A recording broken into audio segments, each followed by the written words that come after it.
We had Joy DeGrew on some about a couple months back, and she was talking about the same thing, because it's a very tender situation, like you said. I agree with that. The residential schools, because that sickness is there. No matter, it's not just the children that are sick; it's the parents that are sick, and we haven't gotten any psychological.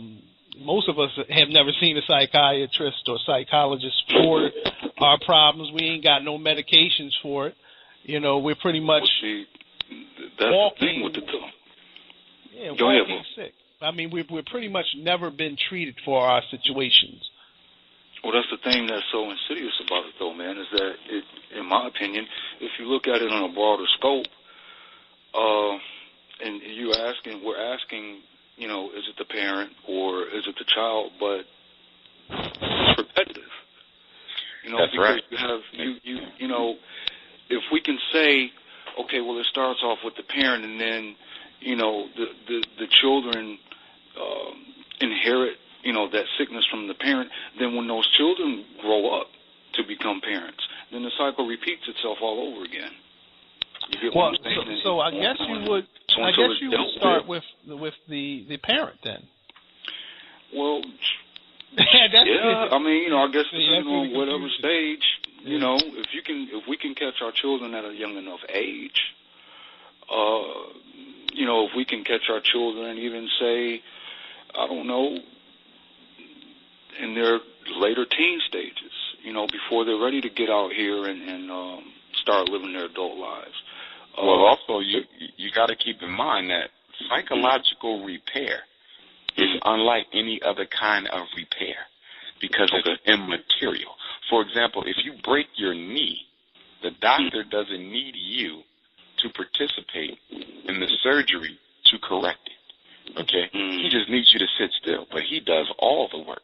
You see, if your car is broken, the mechanic doesn't need you there at all. You just drop the car off.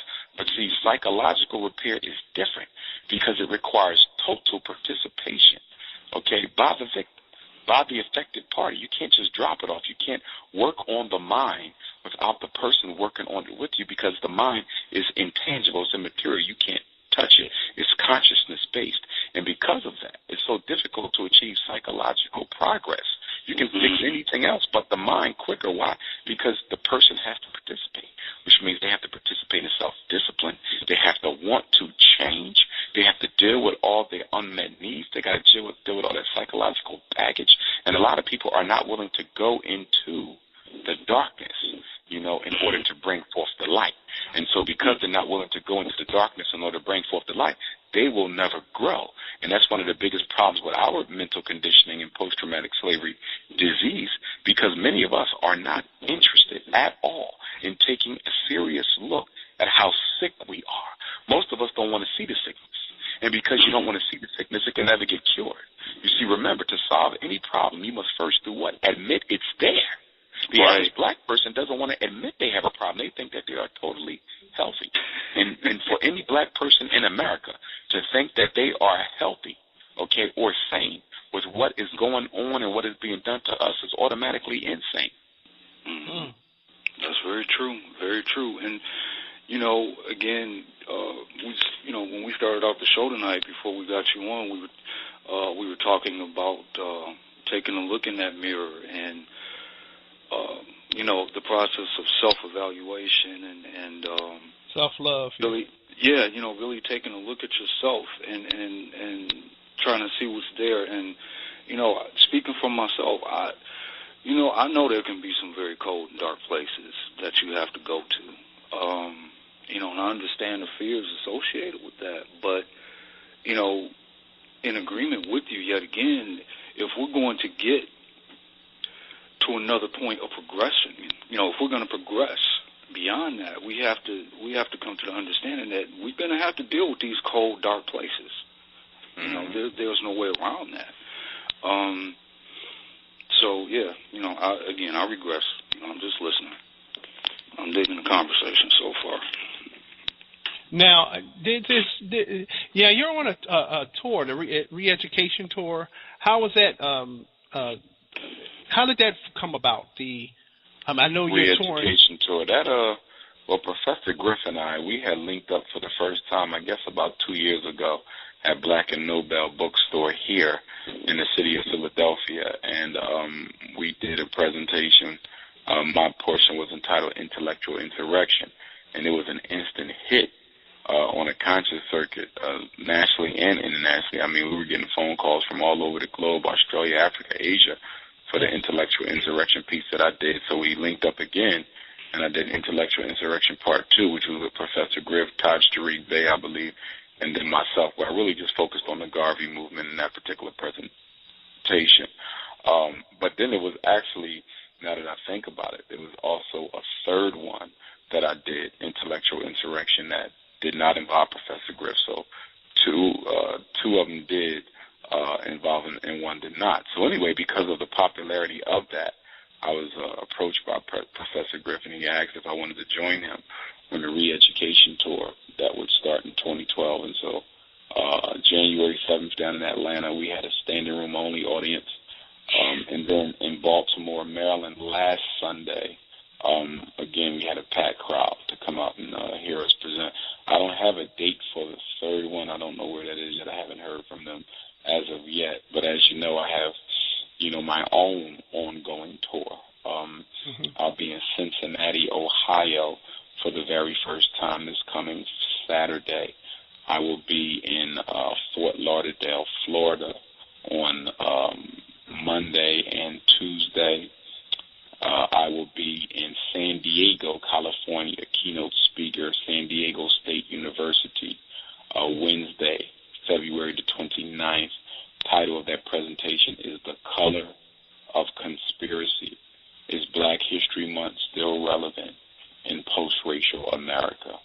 Wow. And then on next weekend, I go to Boston, Massachusetts for the first time for the Facing Love Conference in Boston. That is Saturday, March the 3rd, I believe the date is, from 1 to 6, Hibernian Hall, 184 Dudley Street. Well, once I get into March, I slow down just a little bit. February is the busiest month for me. I go nonstop. I slow down just a little bit, meaning that I don't have as much speaking events during the week, but I still have them, during the weekend. I have, who else do I have coming up? I have Florida, Texas coming up, Seattle, Washington, Canada. I'm back in Canada. I think March 10th I'll be in Canada. Just a little bit of places here and there. Dominican Republic, Haiti.